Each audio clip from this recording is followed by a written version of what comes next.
Yang terhormat Bapak-bapak, Ibu-ibu, salam Pancasila.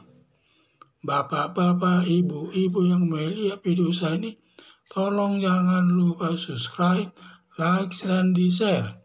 Sifatnya gratis. Pada hari Kamis, tanggal 10 Agustus tahun 2021 ini, saya akan mengomentari Ferdy Sambo mengancam kalau dijadikan tersangka akan membongkar semua. Ketika Ferdy Sambo akan ditahan di kantor Brimob di Depok, Ferdy Sambo mengatakan bila sampai ditetapkan sebagai tersangka, mengancam akan membongkar semua kasus-kasus mereka. Karena kasus-kasus orang-orang penting ini termasuk banyak diketahui Ferdy Sambo ini, karena dia bagian penyidikan orang-orang intern, orang yang bersalah intern di lingkungan kepolisian, sehingga dia mengetahuinya. Jadi ancamannya itu juga memang sangat ditakuti oleh orang kepolisian, sehingga di halaman ini dia menggunakan bekas jabatannya itu akan melakukan tindakan pengancaman dengan membongkar semua kasus-kasusnya. Di samping itu juga Ferdy Sambo ini diduga banyak memberikan berupa uang kepada orang-orang penting di jajaran kepolisian. Karena Ferdy Sambo ini berdasarkan informasi sebagai bandar judi online yang dikatakan seorang dalam videonya yang di YouTube-nya nyatakan bahwa dia adalah bandar judi online. Sehingga dengan hasil judi tersebut kemungkinan dibagi-baginya kepada petinggi-petinggi kepolisian, sehingga orang itu tidak berani bertindak yang salah kepada Ferdy Sambo ini.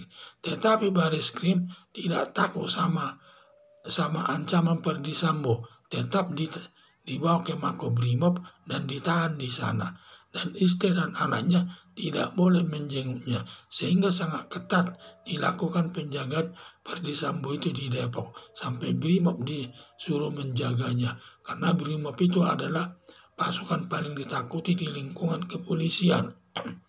Jadi itulah yang saya lihat masalah Ferdy Sambo ini, di mana dia banyak sekali kenyataan-kenyataan mengingat Ferdy Sambo sudah jadi tersangka, apapun yang dikatakannya tidak dipercaya masyarakat, karena dia akan jangan mengancam dan lain sebagainya. Semua ancamannya itu nanti tidak akan dipercaya masyarakat. Jadi agar Ferdy Sambo ditahan sendirian di sel tahanan dan dilarang berhubungan dengan orang lain, agar tidak bisa memberi informasi kepada masyarakat, agar penyelesaian perkara Ferdy Sambo selesai sampai diputus hakim sesuai perbuatannya. Karena sekarang ini perkara Ferdy Sambo ini kan baru tahap penyidikan di kepolisian, masih lama nanti sampai ke pengadilan. Selama di kepolisian supaya diperketat pengawasannya di dalam lembaga pemasyarakatan atau di tahanan Makobrimob tersebut.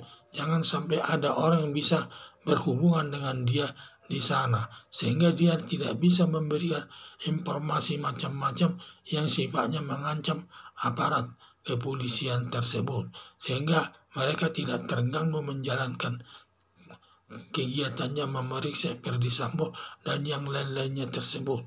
Sehingga itulah yang saya lihat ancamannya tersebut sebelum dia diberangkatkan ke Makobrimob, masih di Mabes Polri, di mana dia pada saat masuk ke mobil tersebut, mobil Barakuda itu, di mana dia memberikan ancaman karena sampai nanti dia ditetapkan sebagai tersangka, maka nanti dia akan membongkar semua masalah yang ada di lingkungan kepolisian. Ya boleh saja dia menyatakan demikian.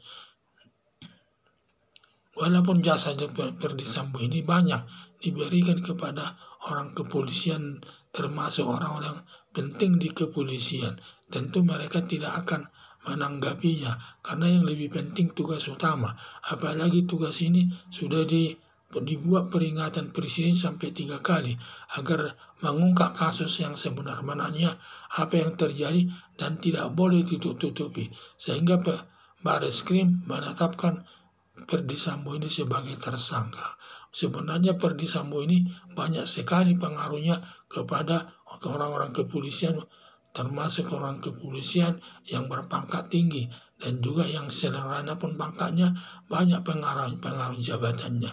Karena pada saya jabatannya sebagai Kadif Propam. Ini Kadif Propam khusus memeriksa polisi yang melakukan perbuatan yang tercela. Di samping itu juga ada beritanya dia sebagai pimpinan judi online.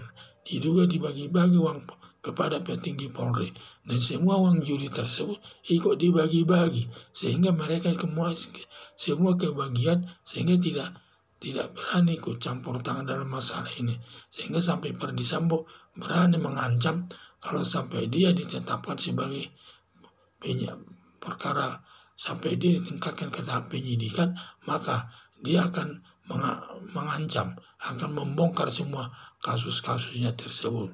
Jadi agar Ferdy Sambo ditahan sendirian di sel tahanan dan dilarang berhubungan dengan orang lain, agar tidak memberi informasi kepada masyarakat, agar penyelesaian perkara Ferdy Sambo selesai diputus hakim sesuai perbuatannya. Sekian dan terima kasih.